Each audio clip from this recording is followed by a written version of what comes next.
네, 안녕하세요. 오늘은 네옴시티 관련주에 대한 이야기를 해보겠습니다. 그 전에 이제 테마나 섹터에 대해서 제가 이야기할 일이 없었는데, 항상 이 세력들은 제가 보면요, 제가 상상하지 못한, 우리가 일반적으로 생각하지 못한 영역에 주가를 상승시키는 경우가 많이 있습니다. 현재로서는 네옴시티 관련주로는 한미글로벌이 있었죠. 제가 오늘 폭락하는 그림을 그려주고 있는데, 그 네옴시티 관련주에 대한 그 질문이 저한테 있었어요. 네옴시티에 대해서 어떻게 생각하시냐? 저는 항상 일관적인 대답을 드립니다. 일단 기본적으로 중동 지역에서 있는 호재 같은 경우는요, 이거는 좀 뻥튀기일 가능성이 없지 않아 있습니다. 그러니까 예를 들면은 뭐 대북주다. 대북주도 사실 뻥튀기지만 그거는 좀 이따가 얘기할게요. 우리나라와 좀 연관성이 어느 정도 있는 나라들이 있잖아요. 그래서 중국의 경제가 우리나라 경제와 또 어느 정도 밀접한 영향이 있고, 그리고 일본도 뭐 예외적인 건 아니죠. 네, 이렇게 우리나라의 어떤 영향력 가운데 있는 나라들이 있단 말이에요.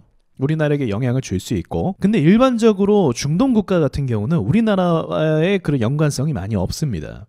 그래서 중동 국가에서 이제 사우디에서 네옴시티라는 걸 이야기했을 때 일단은 실제적인 연관성이 없기 때문에 이 부분에 대해서 그렇게 신경을 쓰진 않았어요. 그리고 또 중요한 거, 가장 중요한 게 사실 뭐냐면 이것을 토대로 어떤 종목들이 오르는가 그걸 봐야 되거든요. 근데 이때 당시에는 한미글로벌 그리고 뭐 히림이나 이런 종목들이 좀 튀어 오르는 그림을 보여줬던 거죠. 그래서 어떠한 재료든지 판단할 때는요, 네옴시티건 뭐고 뭐 대북주건 뭐고 이게 중요한 걸 말씀드릴게요. 언론에서 얼마나 이걸 띄워주느냐. 사실 네옴시티라고 해서 우리나라만 참석하겠습니까? 지금 각 나라들이 지금 경제 상황이 그렇게 좋지 않은 상황 속에서 아마 수주 경쟁이 붙을 거예요. 그리고 뭐 우리나라 그래요, 좋습니다, 대한민국하고만 거래를 하겠습니다, 이런 것도 아니고 아마도 입찰 경쟁을 붙일 거란 말이에요. 누가 더 싸게 해줄래? 누가 더 좋은 기술력으로 해줄래? 그래서 이 과정 가운데서 탈락하는 나라도 있을 것이고, 또 어느 정도 윤곽이 잡혀서 계약을 하는 나라도 있을 거예요. 우리나라도 기술이 약한 편은 아니기 때문에 아마도 여러모로 우리나라가 기술 지원이 들어갈 거라고 저도 보고는 있긴 하거든요. 하지만 이게 어디까지나 어떤 상황이죠? 제가 항상 변수가 있는 그 요인이 뭐라고 했습니까? 외교적인 거예요. 외교적인 거. 그러니까 지금처럼 분위기 실컷 띄워놓고 막상 그 상황이 닥치면은 우리나라가 아무런 수혜가 없을 수도 있어요. 이거는 주식시장에서 늘 있어 왔던 일입니다. 우리는 네옴시티라는 거에 주목하는 것이 아니고 우리는 주식에 주목하는 거예요. 그럼 주식의 본질은 무엇이냐? 주식은 실제로 계약이 되고 안 되고를 떠나서 언론에서 얼만큼의 뭘 줘야 된다? 기대감. 이번에 시장 왜 작살났습니까? 기대감을 줬나요? 실망감을 줬나요? 실망감을 줬죠. 실망할 게 근데 있습니까? 별로 없어요. 근데 실망감을 계속 주니까 어떻게 되는 거예요? 시장이 떨어지고 사람들이 매수를 안 하는 거죠. 그런데 세력이 이걸 통해서 엮여서 주식을 상승시키고 싶어. 그럼 어떻게 하겠습니까? 언론을 통해서 기대감을 계속적으로 심어주고 있죠. 처음에 네옴시티라는 타이틀이 붙고 주식이 연동돼서 상승하는 걸 보자 하니 한미글로벌만 선발적으로 올랐단 말이죠. 이 부분에 대해서 섣불리 이게 좋다 아니다라고 얘기할 수 없는 거예요. 근데 제가 지금 보니까 이제 스물스물 한두 종목씩 이 네옴시티와 연결이 돼서 심지어는 뭐 시멘트 관련주까지도 네옴시티와 연관이 있다, 이렇게 엮기를 시작하는 걸 보여줬거든요. 그렇다면 여기서부터는 좀 입장이 달라지는 거예요. 어떤 재료든지요, 잠깐 시장에 반짝하고 사라지는 게 얼마나 많습니까? 우리 얼마 전에 태풍 막 왔을 때 피해 입고 난리 났을 때 그때 자연과 환경 오르고 막 그랬잖아요. 근데 잠깐 오르다가 그냥 죽어버렸잖아요. 그런 일들이 시장에서는 언제든지 있는 거예요. 제가 이런 상황을 객관적으로 보고 있는 거거든요. 반짝하고 사라지는 경우도 많으니까 연관돼 있는 주식이 별로 없으니까 일단은 배제를 해놨는데, 지금 언론에서 계속 띄우고 있고 기대감을 주는 거 보니까 이쪽으로 뭔가를 스토리를 만들고 싶어 하는구나, 이렇게 생각이 들더라고요. 안 그래도 지금 우리나라가 모든 나라들이 마찬가지지만 금리가 인상되면서 경제 상황이 좋지 않으면서 무엇이든지 적극적으로 해야 되는 상황이거든요. 그러면 더더욱더 이 네옴시티라는 것이, 안 그래도 그 사우디 왕자가 우리나라까지 방문을 했다고 하면 여기에 대한 윤곽을 드러낼 수 있는 여러 가지 이야기거리가 나올 가능성도 이제는 배제할 수 없다는 거죠. 그래서 저는, 여러분이 이제 네옴시티에 대해서 물어보신다고 한다면 저는 그 우크라이나 재건주도 꽤 의미 있게 보거든요. 우크라이나 재건주와 엮어서 같은 종목이 중복되잖아요. 그런 부분들이 매우 의미 있게 이 시장을 강타할 가능성도 어떻게 되고 있다? 이제 열리고 있다. 그러니까 철저하게 종목들의 반응을 본 다음에 말씀을 드릴 수가 있는 거예요. 왜냐하면 과거에도 중동 지역 관련된 어떤 이슈들이 있었는데 그냥 반짝 떴다가 사라지는 경우 굉장히 많았습니다. 우리나라와 밀접한 연관성을 가진 나라는 아니기 때문에 그래요. 자, 그럼 이렇게 판단해도 그렇게 늦지 않은 게 무엇이냐면, 일단 네옴시티 관련주로서 오른 종목들을 좀 보잖아요. 그러면 동시다발적으로 신고가를 가거나 대시세가 나왔거나 아직 그 단계가 아니에요.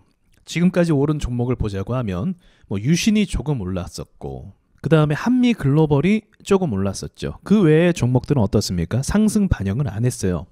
세력들이 많이 올리고 나서 주식을 넘기고 싶겠죠. 근데 그러한 모션과 액션이 아직은 나오지 않았다는 거죠. 선발주로서 한두 종목, 뭐 세 종목 이 정도만 올랐기 때문에, 이게 만약에 이제 유망한 섹터다, 정말 좋은 섹터입니다, 그러면 대북주처럼 어떻게 돼야 됩니까? 막 10개 이상의 종목이 막 상승하고 또 뭐 3개 이상의 종목이 상한가를 가고 이런 게 나와야 돼요. 아직 그게 없었다는 거죠. 그럼 제가 분위기를 봤을 때 네옴시티에 대해서 계속 이상해요. 저는 한번 그냥 잠깐 하고 끝날 줄 알았거든요. 왜냐면 그렇게 연관성이 있는 건 아니기 때문에. 오히려 우크라이나 재건주가 더 의미가 있지. 근데 언론에서 계속 이상하게 밀고 있더라고요. 계속적으로 언급하고 있고 이야기하고 있고. 그리고 중요한 거는 그것뿐만이 아니라 결국은 뭐가 돼야 된다? 수급이 들어와야 돼요. 세력들이 우리 이것 때문에 쐈어 라고 하는 그런 명분과 얼굴 도장을 찍어줘야 된단 말이에요. 근데 그 도장을 최근 들어서 조금씩 찍는 걸 볼 수가 있다는 거죠. 그러면서 동시에 이와 관련된 종목들이 아직 크게 오른 적은 없다. 그렇다면 지금부터 이제는 좀 주의 깊게 봐도 늦지가 않다라는 결론이 나올 수 있는 거죠. 그러니까 정리해서 요약을 하자면, 지금 현대 로템도 엮였죠. 제가 말씀드렸던 부분 중에 중요한 부분인데, 잘 오르는 섹터, 좋은 섹터는 무엇이냐? 대기업하고 좀 엮여 있는 게 좋아요. 대기업과 함께 엮이면 이거는 이제 사실 오르기가 많이 힘들거든요. 근데 이걸 올렸다는 것 자체가 어떤 의미일까요? 수급이, 세력들이 힘이 엄청 세다는 걸 의미하는 거예요. 지금 경기 침체 이야기를 막 했기 때문에 이 상황 속에서 뭐 건설주가 오르고 뭐 이게 쉽지 않아요. 경기 침체에서 건설주가 오를 수가 없잖아요. 그런데 만약에 네옴시티에서 여러 가지 이렇게 수주가 많이 들어와서 오른다면 이것은 경기 침체를 이제 초월하는 재료가 되는 거죠. 가장 중요한 건요, 이 섹터를 통해서 이미 크게 올랐냐, 그게 제일 중요해요. 그러니까 시세가 크게 나왔냐, 이게 제일 중요해요. 근데 제가 보니까 대부분은 안 나왔어요. 한미글로벌은 아니에요. 이미 많이 나왔고, 보합주다가 이렇게 갈 수도 있지만 어쨌든 많이 나왔어요. 근데 이러한 소형주들은 별 상관이 없어요.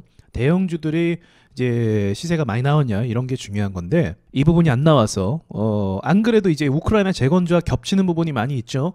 그래서 이 부분을 우리가 계속적으로 주목할 필요는 있다라고 저는 봅니다. 우크라이나 재건주도 꽤 좋은 재료 중에 하나인데, 더불어서 이제 가시화된 네옴시티 처음에 얘기했을 때 뭐 그게 현실성이 있는가, 또 그 나라가 우리나라와 굳이 할 필요가 있는가, 그런 부분에 대해서는 굉장히 미지수였잖아요. 그래서 종목들도 반영을 안 했단 말이죠. 근데 서서히 가시화가 되고 언론에서 밀어주고 있고 정부에서도 액션을 보이고 있다는 건, 이건 특별하다라는 것을 의미를 하거든요. 그러니까 지금부터 봐도 늦지는 않습니다. 원래 섹터는요, 그렇게 보는 거예요.